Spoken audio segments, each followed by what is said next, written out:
esse texto tem muito a nos falar, tem muito a nos dizer. E nós vamos expor esse texto, levando aquilo que nós temos buscado no Senhor, que seja o sentido desse texto para a nossa vida hoje e todos os dias. Hebreus 12. Todos acharam? Portanto, também nós, uma vez que estamos rodeados por tão grande nuvem de testemunhas, livremo-nos de tudo o que nos atrapalha e do pecado que nos envolve, e corramos com perseverança a corrida que nos é proposta, tendo os olhos fitos em Jesus, autor e consumador da nossa fé. Ele, pela alegria que lhe fora proposta, suportou a cruz, desprezando a vergonha, e assentou-se à direita do trono de Deus. Pensem bem naquele que suportou tal oposição dos pecadores contra si mesmo, para que vocês não se cansem nem desanimem. Na luta contra o pecado, vocês ainda não resistiram até o ponto de derramar o próprio sangue. Vocês se esqueceram da palavra de ânimo, olha só, que ele lhes dirige como a filhos, quando ele vai dizer: meu filho, não despreze a disciplina do Senhor, nem se magoe com a sua repreensão, pois o Senhor disciplina quem ama e castiga todo aquele a quem aceita como filho. Suportem as dificuldades, recebendo-as como disciplina. Deus os trata como filhos. Ora, qual filho que não é disciplinado por seu pai? Se vocês não são disciplinados e a disciplina é para todos os filhos, então vocês não são filhos legítimos, mas sim ilegítimos. Além disso, tínhamos pais humanos que nos disciplinavam e nós os respeitávamos. Quanto mais devemos submeter-nos ao Pai dos Espíritos para assim vivermos. Nossos pais nos disciplinavam por curto período, segundo lhes parecia melhor, mas Deus nos disciplina para o nosso bem, para que participemos da sua santidade. Louvado seja o nome do Senhor. Na realidade, eu estou dando continuidade à mensagem da semana passada, dentro da mesma minissérie de 2 semanas, que trata de como nós devemos nos portar quando as tempestades nos abalam, nos abatem, nos pegam muitas vezes de surpresa, quando tudo que nós não esperávamos acontecer, acontece, ou quando nós estamos trôpegos no caminho e na jornada da vida. É claro que o texto aqui em questão retrata como Deus trata os seus filhos e as suas filhas nos processos da vida. Como Ele nos trata nos processos da vida. Nós não podemos entender bem o capítulo 12 da carta aos Hebreus, se não entendermos bem o capítulo 11 da carta aos Hebreus, que são capítulos quase que geminados. Eles andam de mãos dadas. É tanto que o autor sagrado, ele começa aqui em uma frase de transição, ou uma frase que nos daria a consequência do que ele havia falado no capítulo anterior, quando ele usa a ideia do portanto, assim sendo, também nós, uma vez que estamos rodeados por tão grande nuvem de testemunhas, livremo-nos de tudo que nos atrapalhe do pecado que nos envolve. Na realidade, no capítulo 11, ele vai falar sobre homens e mulheres simples como nós. Isso é muito importante, isso é que me encanta. O cristianismo, ele não é a experiência com Deus para heróis incomuns, mas se há algum heroísmo em nós, é o heroísmo de vivermos a simplicidade da fé. E a simplicidade da fé nos faz passar por circunstâncias diferentes uns dos outros. Por exemplo, fazendo menção novamente ao filme que eu aconselho que você, se puder assistir, Paulo, Apóstolo de Cristo, que trata de uma narrativa de como foi a vida do apóstolo Paulo no seu segundo aprisionamento em Roma, que, como lhes disse na semana passada, não está retratado no livro dos Atos dos Apóstolos, aquele aprisionamento pelo qual Paulo passa no final daquela última viagem missionária. No livro de Atos, ele teria sido ali aprisionado pela primeira vez. A narrativa do filme é uma narrativa mais baseada em fatos históricos, fontes secundárias, tradição da igreja, mas praticamente não há divergência nos meios cristãos de que Paulo teria tido realmente um segundo aprisionamento em Roma, do qual ele não escapou mais, ele foi morto. E o filme fala um pouco sobre isso, e fala de como foi a experiência dele em Roma, nos tempos de Nero, imperador romano. A que níveis de perseguição eles foram submetidos? A que níveis? E esses níveis de perseguição que os cristãos viveram, levaram muitos, né, esse nível levou muitos a serem usados como velas nas ruas e vielas da cidade de Roma. Nero determinou em um certo momento que cristãos aprisionados fossem colocados presos em estacas no meio das ruas, e ele prendia, mandava que fossem presos e tocavam fogo mesmo. E aquele fogo queimava ali, às vezes, horas, para ser totalmente consumido, servindo de lamparina, né, nas ruas de Roma. Nesse caso, nós vemos uma violência tamanha que a luta dos cristãos de Roma com aquela profunda perseguição os levou, de fato, a ter que morrer pelo Evangelho. Tá? No nosso caso, vivendo em um cristianismo ocidental, pós-moderno, de muita tolerância, seria muito difícil se vislumbrar num Brasil, nem de agora, nem talvez de muitos anos na frente, uma perseguição a ponto de sermos levados à morte pela nossa fé. Mas certamente nós temos outros tipos de perseguição, nós temos outras lutas, e eu vou falar sobre elas daqui a pouco. Mas o ponto é que Paulo faz uma transição do capítulo 11 para o 12, quando ele diz: portanto, nós que estamos rodeados de uma nuvem grande de testemunhas. Ele está se referindo aqui a todos os heróis e heroínas da fé, né? Não eram super-homens nem super-mulheres, eram pessoas comuns, pessoas a que ele se refere no capítulo 11, né? Quando ele vai falar, por exemplo, da fé de Abel, que ofereceu a Deus o melhor sacrifício, foi morto por isso, da fé de Enoque, da fé de Noé, e ele vai falar da fé de Abraão, né, que não podia procriar, e Deus dá a ele, em idade avançada, junto com a sua esposa, o herdeiro das promessas de Deus, Isaac. E aí nós vamos ver também outros que vieram depois, tá? Essa fé que pôs Abraão à prova, pôs também Isaac à prova, pôs o neto de Abraão, Jacó, à prova, os descendentes. Aí ele vai falar de José, vai falar de Moisés, depois ele vai falar mais adiante de Gideão, dos juízes de Israel, depois que Israel tomou a terra prometida, a fé que ele teve que ter, as lutas dele, de Baraque, de Sansão, de Jefté, e ele entra no período dos reis, ele praticamente cobre todas as escrituras do Velho Testamento. Ele entra aqui na vida de Davi, de Samuel, e aí sucessivamente ele vai dizer que Deus estava aperfeiçoando o seu povo e revelando o seu plano, muitas vezes através desses homens e mulheres que tiveram que sofrer para levar à frente o Evangelho. E nós estamos aqui em um tempo também muito distante daquele quando Paulo escreveu.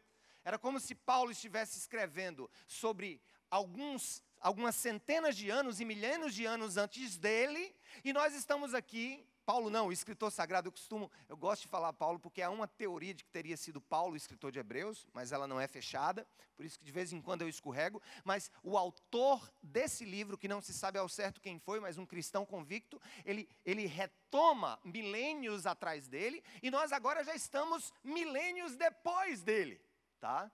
Então nós vemos ali ele relatando a experiência dos heróis do Velho Testamento, e agora nós estamos lendo um dos livros do Novo Testamento, olhando para trás como heróis do passado. Esses que passaram também, nos primeiros séculos da igreja, muitos foram martirizados.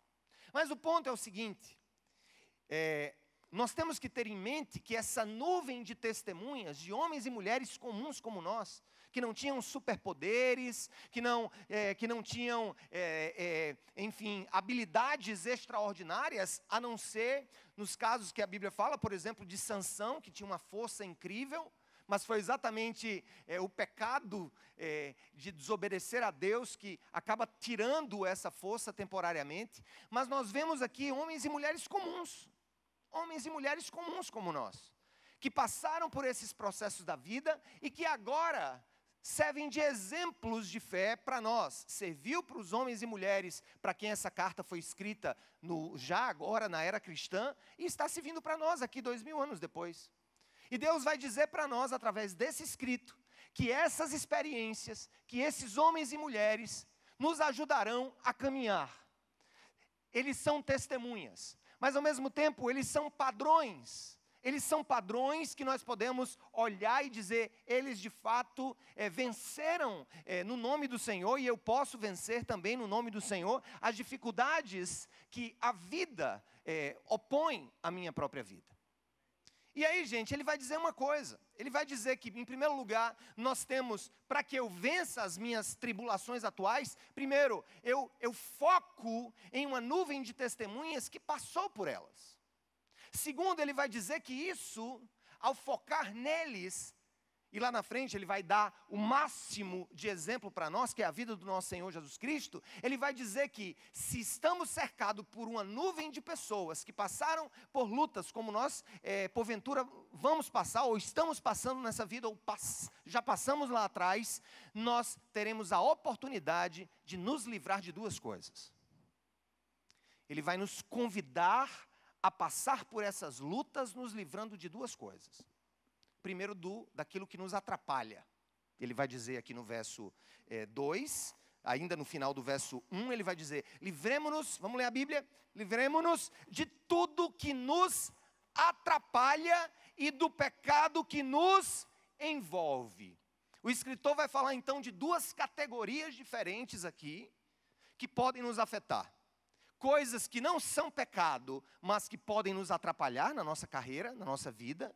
E coisas que são efetivamente pecados, que vão nos envolver. A ideia de envolver é a ideia de estarmos envoltos por algo.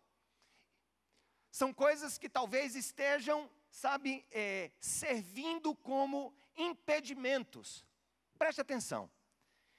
A metáfora que passa a ser utilizada agora, ela é muito boa e ela é extremamente cabível no mundo romano daquele tempo, que tem toda uma herança grega na sua cultura de jogos, na sua cultura de corrida, na sua cultura de maratona. Maratona era uma cidade da antiga Grécia.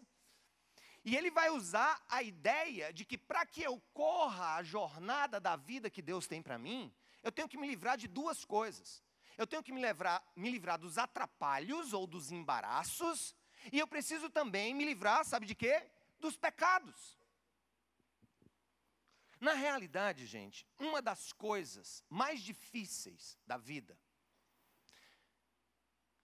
não é, talvez, entender que eu estou pecando contra Deus de maneira direta, de maneira muito clara, mas é entender que eu posso estar fazendo, aspas, coisas boas na vida, coisas boas para Deus, coisas boas na igreja, coisas boas no meu ministério, que na realidade estão funcionando como embaraços e atrapalhos à minha própria vida. É interessante, gente, que uma das grandes técnicas, uma das grandes táticas do nosso maior inimigo é nos colocar em ação e nos colocar em uma ação onde nós estamos nos movimentando, mas nós não estamos necessariamente nos deslocando do lugar onde estamos. É como se nós estivéssemos como um peão, girando em torno de nós mesmos, estamos em ação, estamos ativos, estamos fazendo alguma coisa boa para Deus. E aqui, Paulo vai falar daquilo que atrapalha e ele vai falar daquilo que é pecado. Então, são duas coisas diferentes.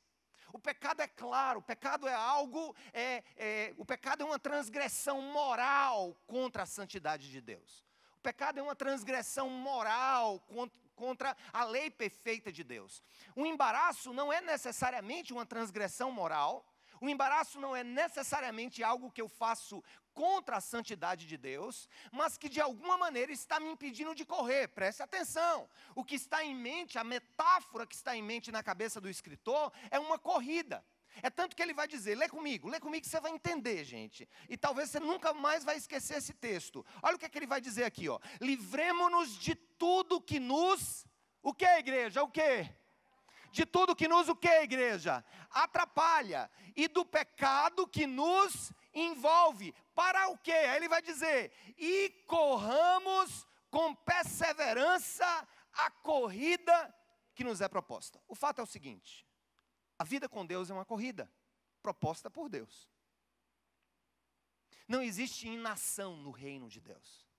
O reino de Deus é movimento, é vida, é transformação, é mudança, é santificação, é evangelismo, é missão, são missões. O reino de Deus é movimento, é uma carreira, é uma corrida. Os breves anos que nós temos aqui, até que nos seja dado um novo corpo, no retorno do nosso Senhor, esses poucos dias em que nós dizemos, Senhor, eu sou teu filho, eu sou tua filha, eu entendo o que Jesus fez por mim na cruz, ali é uma corrida. E corrida, pelo próprio nome, eu preciso correr. E uma das coisas, gente, que podem atrapalhar a minha corrida, e aqui é o sentido da metáfora, são duas.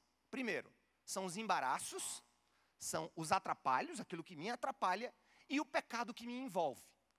Então, presta atenção. Bem, eu vou usar aqui, gente. Eu vou dizer para vocês como comumente os corredores daquele tempo corriam. Não se escandalizem.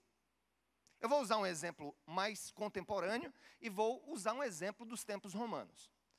Contemporaneamente, um nadador, por exemplo, que esteja numa piscina, concorrendo especialmente em provas mais rápidas, né?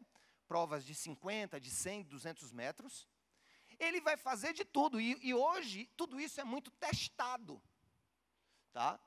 As toucas que tenham o menor atrito possível. Praticamente todos os nadadores de alto nível, eles raspam todos os pelos das pernas e dos braços e da barriga. Eles usam touca. Outros até tiram o próprio cabelo. Na realidade, o objetivo de um nadador de alto nível em uma piscina é que aquilo que minimamente possa atrapalhar o seu desempenho possa ser retirado da sua vida, para que ele chegue lá o mais rápido possível. Antigamente, como que eu poderia dizer? É óbvio, irmãos, que a não ser que isso seja uma penitência sem sentido, ninguém vai correr uma maratona com aqueles pezinhos que geralmente as mulheres botam nas canelas para fazer exercícios nas academias. Você não vai ver ninguém correndo uma maratona com uma bota de soldado. Você não vai ver ninguém correndo uma maratona com kimono de jiu-jitsu e cercado de pesos nas suas pernas e nos seus braços. Porque aquilo efetivamente é algo que vai o quê, gente? Deixa eu perguntar uma coisa para vocês. Algum corredor, algum maratonista está impedido de correr de kimono? Não. Isso é o que me atrapalha. O que me atrapalha não é, portanto, uma questão moral, não é uma quebra de regras. É algo que eu preciso olhar e observar para que disso eu me livre. E aí o escritor vai dizer o seguinte, eu preciso me livrar do que me atrapalha e eu preciso me livrar daquilo que me envolve. E ele vai chamar isso de pecado. Porque se por um lado o pecado é uma falha moral contra Deus, é a quebra das regras da vida, é a quebra das regras eternas de Deus no meu viver, o que me atrapalha pode passar desapercebido. É óbvio que apenas um tolo maratonista iria correr de kimono com pesos nos braços e nas pernas. Mas nos tempos de Roma, para que eles se livrassem ao máximo, muitos corredores, eles corriam nus. Nus. porque eles não carregariam nenhum peso além do seu próprio corpo, nus. Deve ser uma cena muito intrigante. Mas eu preciso falar para vocês, porque era assim geralmente que acontecia. Em muitos casos, eles corriam nus. Obviamente, hoje, correr nu numa maratona seria uma transgressão à lei. Ou, pelo menos, seria algo fora... Seria uma transgressão, seria um atentado ao pudor. Mas o fato, se a gente for para a raiz da questão, é como se Deus estivesse dizendo para você: meu filho e minha filha, eu amo você. Eu tenho uma corrida para a sua vida. Agora, você precisa ter sabedoria suficiente para se livrar dos pequenos atrapalhos que estão impedindo de você correr. Você está andando, mas eu te fiz para correr. Você está em uma boa velocidade, mas você precisa ir mais longe se você livrar-se daquilo que te atrapalha. Eu não vou, gente, aqui absolutamente trazer exemplos, porque cada um de nós tem os seus próprios atrapalhos. Eu sei coisas que podem me atrapalhar. É pecado olhar o celular, gente? É pecado olhar pornografia no celular? Sim, não temos dúvida. É pecado eu ver as notícias no celular?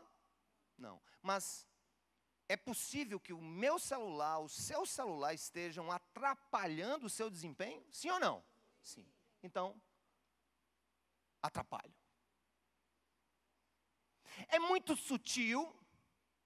E eu creio que o segredo dos vencedores não está apenas em obedecer às regras do jogo.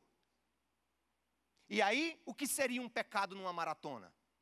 Seria o desrespeito às regras da maratona. Como se alguém no meio do caminho pegasse um cavalo, entrasse pela mata, né, corresse ali uns 20 quilômetros por dentro da mata, soltava o cavalo, e aí, então ali haveria um pecado haveria uma transgressão contra as regras daquela corrida. Então, eu acho que vocês estão entendendo muito bem o que é que Deus está querendo falar conosco nessa tarde, amém? Ele está querendo dizer assim: meu filho, tem duas coisas que te atrapalham ao desempenho que eu tenho para a tua vida. Primeiro são os atrapalhos da sua vida. O que é que hoje te atrapalha? O que é que hoje te atrapalha para que você me sirva mais e melhor? Ou o que é que hoje te atrapalha no ato de me servir, quando na realidade o serviço extremo, desordenado, aquela ideia do peão que está em movimento e se sente bem por estar em movimento, mas não está em deslocamento em direção aos alvos de Deus.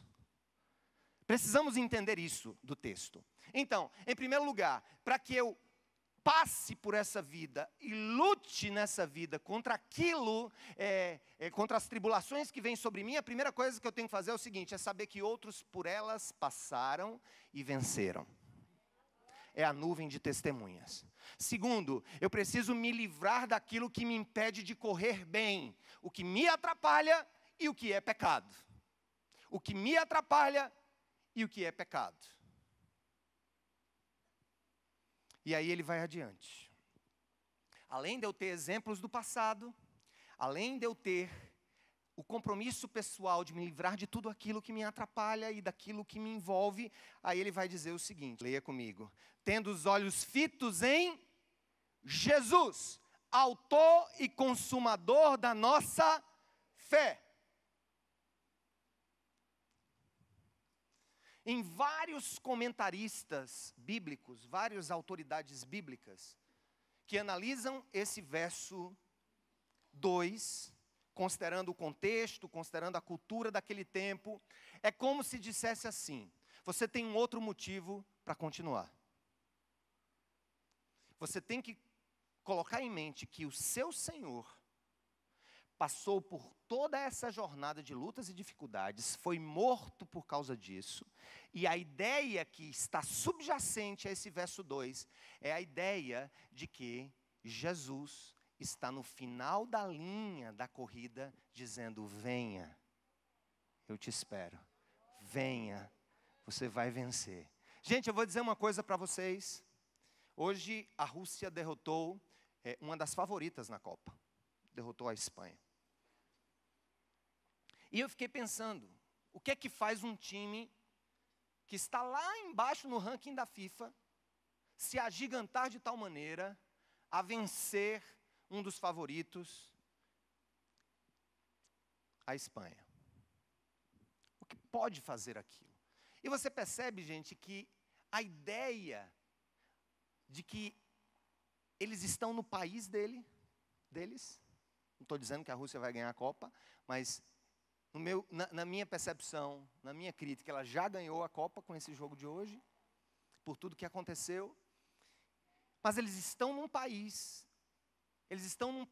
que, e aqui vai apenas uma comparação da política internacional, que se empareda com os Estados Unidos da América há muitos e muitos anos, desde a Segunda Guerra Mundial. A União Soviética acabou, mas ainda há ranços, né? Há ranços dessas duas grandes potências internacionais. Mas você está ali naquele estádio, sabendo que milhões de pessoas naquele estádio estão em casa, torcendo por você. O presidente ali ligando para o técnico. Tá? Você em sua casa, você lutando, você derramando o seu próprio sangue. Eu sei o quanto a presença, por exemplo, de um pai ou de uma mãe, em um simples jogo, dos jogos escolares dos filhos, pode fazer uma grande diferença. Eu sei o quanto eu luto para estar nesses jogos. Eu e Samara. No meio, geralmente é no meio do expediente, ou meio-dia, 1h da tarde. E eu sempre tentei ir. Né? Dos 3, 2 foram atletas. O mais velho foi atleta da seleção paraibana de basquete. Eu me lembro o quanto eu me esforçava para ir. E eu sei que, a despeito de todas aquelas pessoas que estão naquele lugar, do técnico, dos amigos, pelo menos no meu caso, quando os meus filhos me veem chegar, ainda que um pouco atrasado, eles olham, sorriem e uma força extra parece entrar dentro dos seus corações. Eu quero dizer uma coisa, é o que o escritor sagrado está dizendo. Está difícil você caminhar, está difícil você vencer essa jornada, está difícil você ver essa corrida. Olhe para o seu pai, ele está atento à sua corrida, ele lhe espera no final da linha. E para ele você já é vencedor, porque o nosso irmão primogênito, Cristo Jesus, venceu e nos espera do outro lado. Louvado seja o nome do Senhor.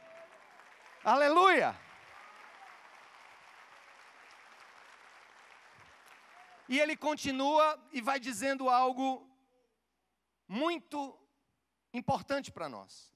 O verso 3 é meio que uma continuação do raciocínio do verso 2, quando ele diz assim, ó, pensem bem naquele que suportou tal oposição dos pecadores contra si mesmo, para que vocês não se cansem nem desanimem. E ele vai dizer uma coisa, que aqui é um terceiro fator que vem para atrapalhar a minha corrida. Confesso que já preguei várias vezes nesse texto, mas esse terceiro fator, que liga os versos 3 e 4 do capítulo 12, ele também precisa estar na equação. O escritor sagrado vai dizer assim, pensem bem naquele que suportou tal oposição dos pecadores contra si mesmo. Presta atenção. Antes ele está falando dos meus próprios embaraços, e ele está falando dos meus próprios pecados. Jesus nem teve embaraço, e Jesus nem teve pecado, mas Jesus teve o quê? Oposição dos pecadores. É um terceiro fator que entra na equação. A oposição externa a mim. É por isso que ele vai dizer aqui, no verso 4, ele vai dizer, na luta contra o pecado, vocês ainda não resistiram até o ponto de derramar o próprio sangue. Ele tá dizendo a Jesus, para Jesus vencer o pecado do mundo, não dele, ele teve que ir às últimas consequências, morrer para que o pecado fosse aniquilado. Amém, gente?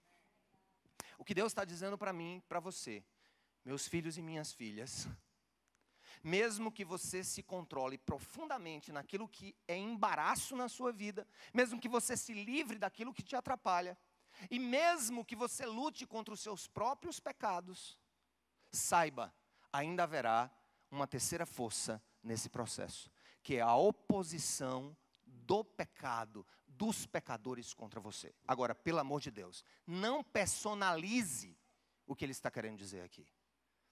Não personalize, a quem está me atrapalhando é aquela pecadora safada.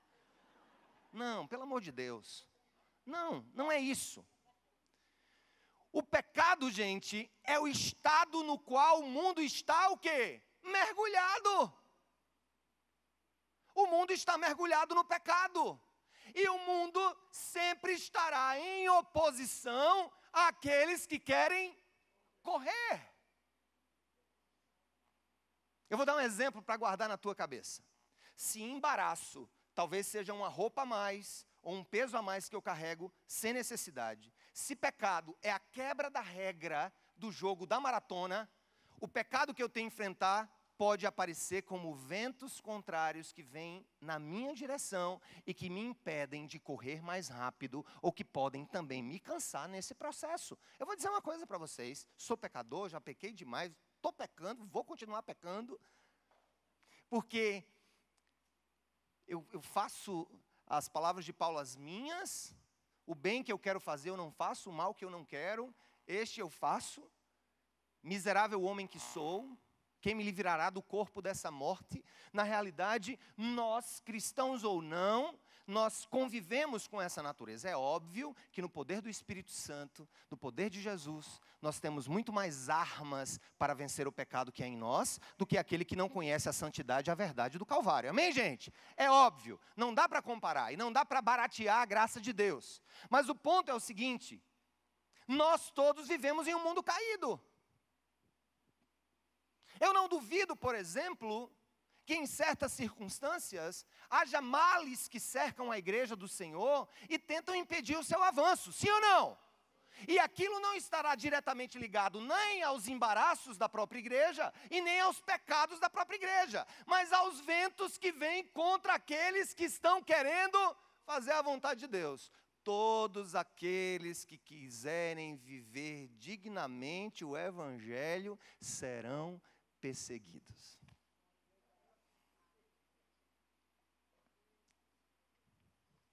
Então são 3 variáveis: os meus embaraços, os meus pecados e os pecados que estão no mundo, o pecado que habita o coração das pessoas e que muitas podem ser usadas por Satanás para impedir e atrapalhar aquilo que Deus quer fazer através da minha vida, através da sua vida.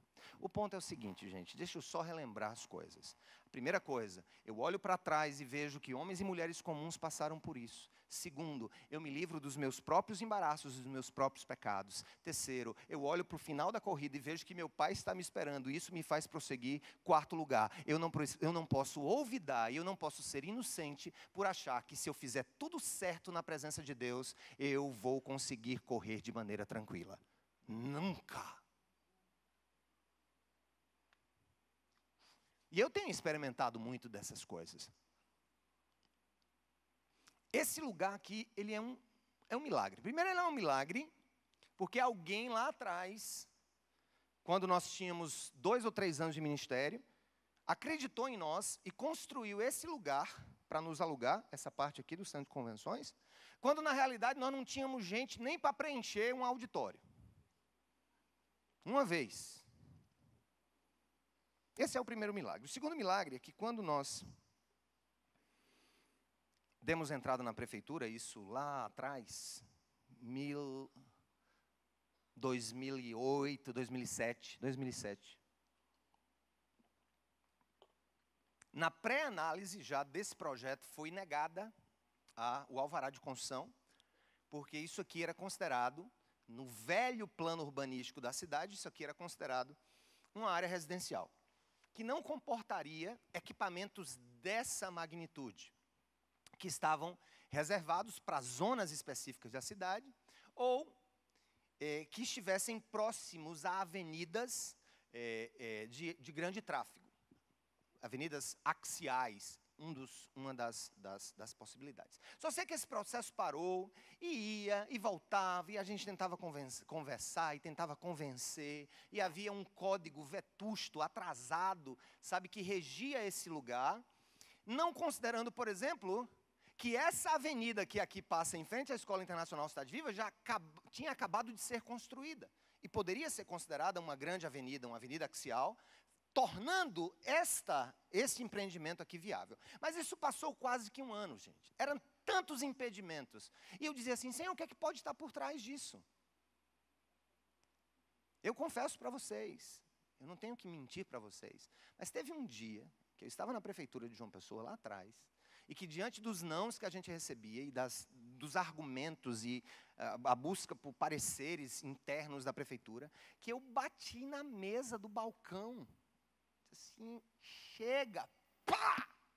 Perdi o meu demônio próprio. Pá, chega! Chega, desisto disso aqui. Desisto desse plano, desisto desse sonho. Eu não tenho dinheiro mesmo para pagar o aluguel. Acho que Deus está querendo me livrar. É coisa de Deus.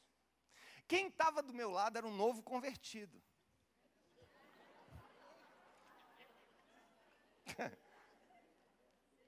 Quando eu bati na mesa, ele arregalou os olhos. Eu digo, vai pular as bilas dos olhos dele. Puf. Pastor. Eu estava esperando a exortação. Eu ia receber de todo jeito, se fosse em amor ou em ignorância. Eu ia receber a exortação. Mas ele disse, eu também, pá! Mas ele olhou para mim e disse, não vamos desistir. Esse negócio é de Deus. Não é nenhuma pessoa, especialmente da prefeitura, ou quem quer que seja, que está impedindo que esse negócio aconteça.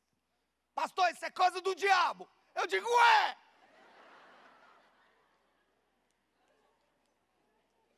Vamos orar então, que esse negócio vai sair. Mas eu quero conversar com o secretário, porque está claro que isso aqui é uma outra área. E aí acabei conhecendo mais de perto o finado Luciano Agra, que era secretário de planejamento na época. Eu acho que foi o primeiro mandato de Ricardo Coutinho na prefeitura como prefeito. E eu apenas fiz uma exposição. Eu disse, olha, eu não quero benesses, eu não quero que vocês alterem eu não quero ilegalidades. Eu só quero dizer o seguinte, se a norma diz que na proximidade das axiais pode ter esse tipo de empreendimento, eu gostaria que o senhor avaliasse a nova avenida do Bessa. Na realidade, quando a gente chegou aqui, gente, não tinha quase nada, não tinha supermercado. Depois eu construí o supermercado, sou dono dele, né?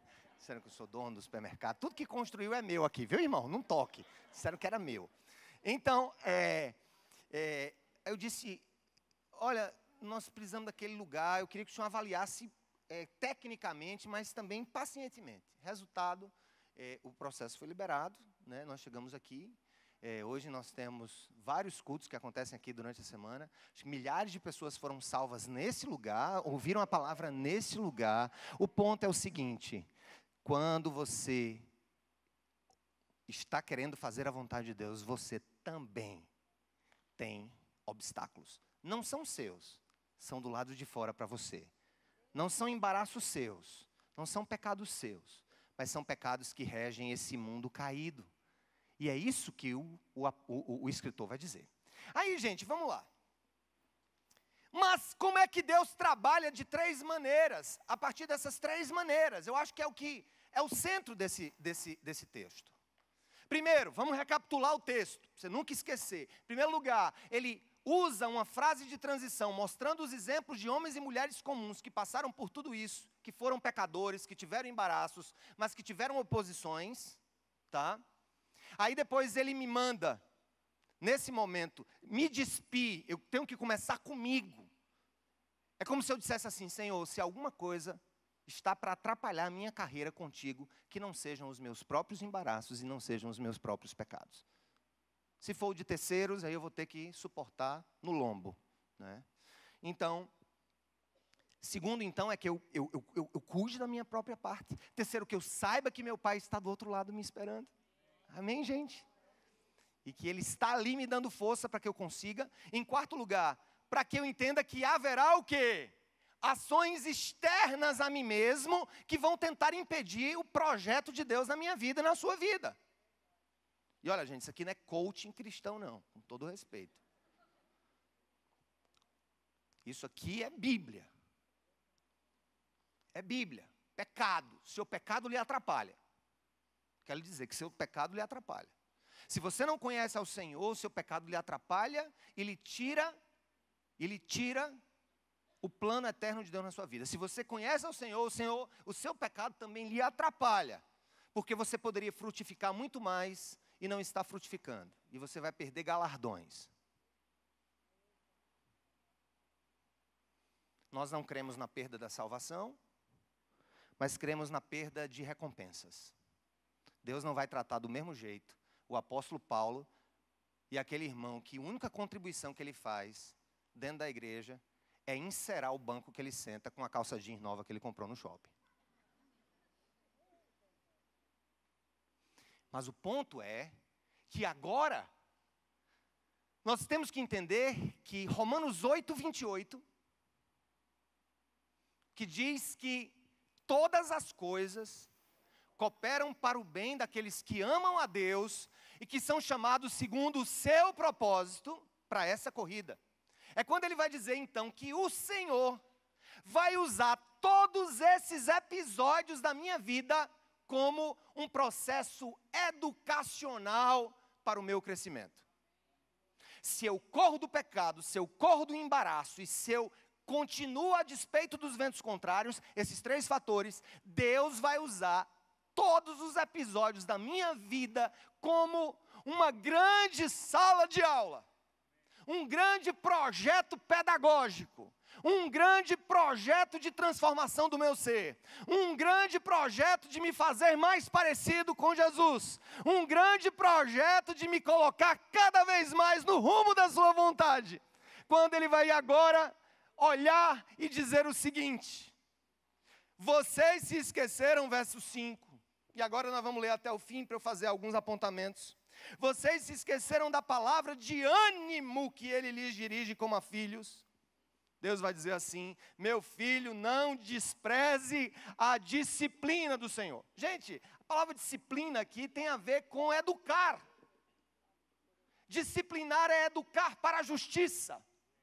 Disciplinar é educar para que eu possa adquirir musculatura espiritual, para que eu possa adquirir robustez na minha vida com Deus, para que não seja mais levado para todo lado feito criança, por todo vento de doutrina e pelos erros daqueles que propõem o erro.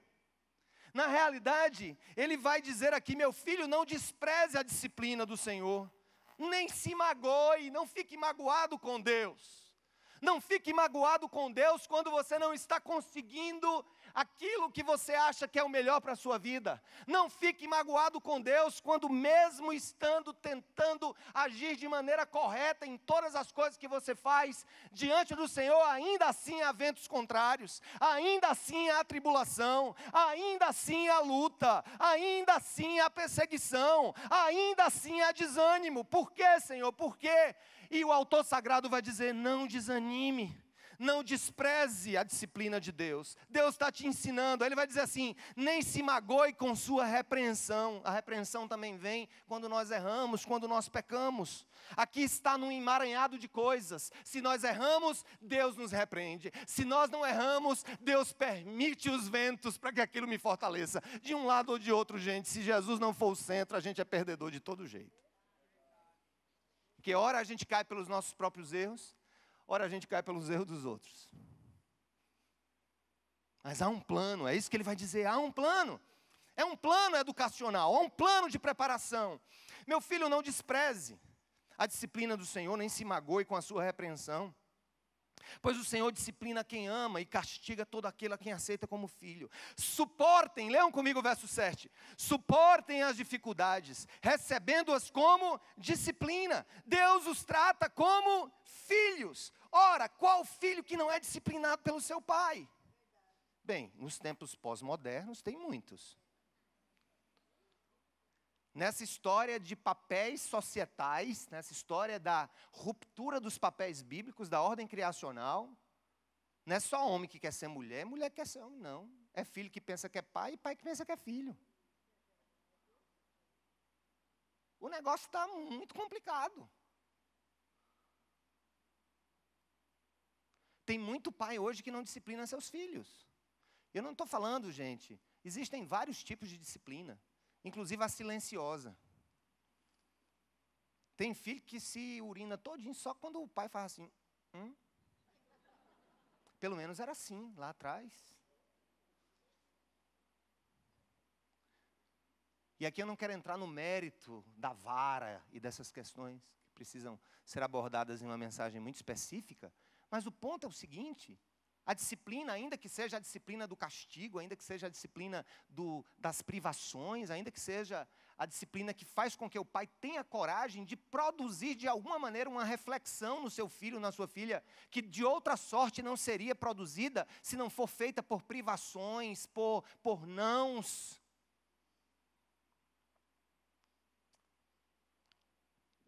Eu tenho uma hipótese a defender. Quando nós somos disciplinados pelos nossos pais, quando nós tivemos a oportunidade de ter uma educação amorosa, mas ao mesmo tempo com limites muito bem estabelecidos, a nossa compreensão da vida com Deus vai se tornando mais fácil, eu diria, quando nós o entendemos como pai. Agora, eu sei que basicamente há muitas pessoas que estão me ouvindo, e eu preciso contemporaneizar a minha fala, que podem ter tido experiências terríveis com seus pais. Aqui eu me refiro dos homens enquanto pais. Que podem ter tido criações abusivas, omissas, distantes, desprezadas. É possível que haja pessoas aqui que não carreguem o nome do seu pai na identidade. É possível que haja pessoas aqui que não poderiam e têm uma grande dificuldade de chamar Deus de pai pela própria experiência paternal que tiveram. Mas a questão, gente, é que os nossos pais podem errar conosco. Mas Deus Pai nunca vai errar conosco. É tanto que o autor sagrado vai dizer exatamente isso que eu estou dizendo para vocês. No verso 10, leia. Nossos pais nos disciplinavam por curto período, segundo lhes parecia melhor. Mas Deus nos disciplina para o nosso bem, para que participemos da sua santidade. Presta atenção, o escritor sagrado vai dizer que os pais, eles erram ou na dose, ou no tempo, ou na equalização dos problemas. Ele vai dizer, os nossos pais biológicos, ou aqueles que nos criaram, nos disciplinavam por curto tempo, da maneira que lhes parecia melhor. Na realidade, isso aqui, gente, é uma confissão, inclusive, da nossa incapacidade como pais, de sermos efetivos na grande tarefa que Deus nos dá. E nós precisamos reconhecer isso. Há muitos pais que vão dizer aqui no final de uma vida de dedicação, em que o filho se desvia do evangelho, e vai dizer assim, ele vai olhar para você com olhos marejando e vai dizer, meu Deus, onde foi que eu errei?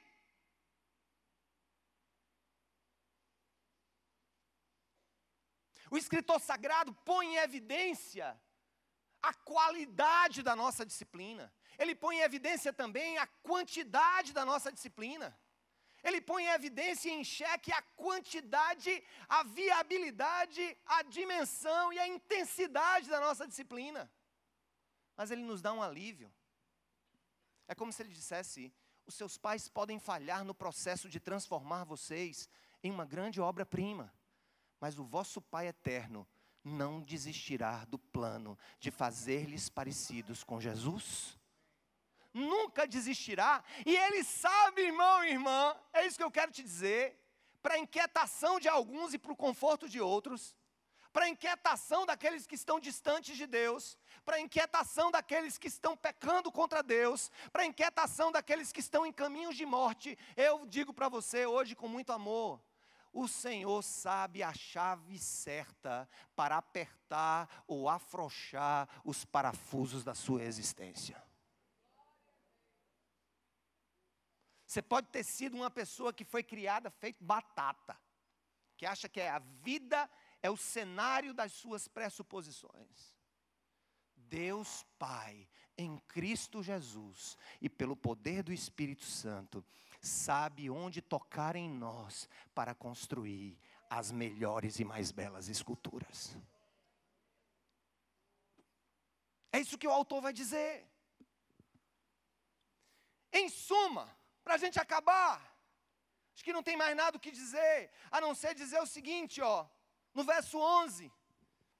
Nenhuma disciplina parece ser motivo de alegria no momento, mas sim de tristeza.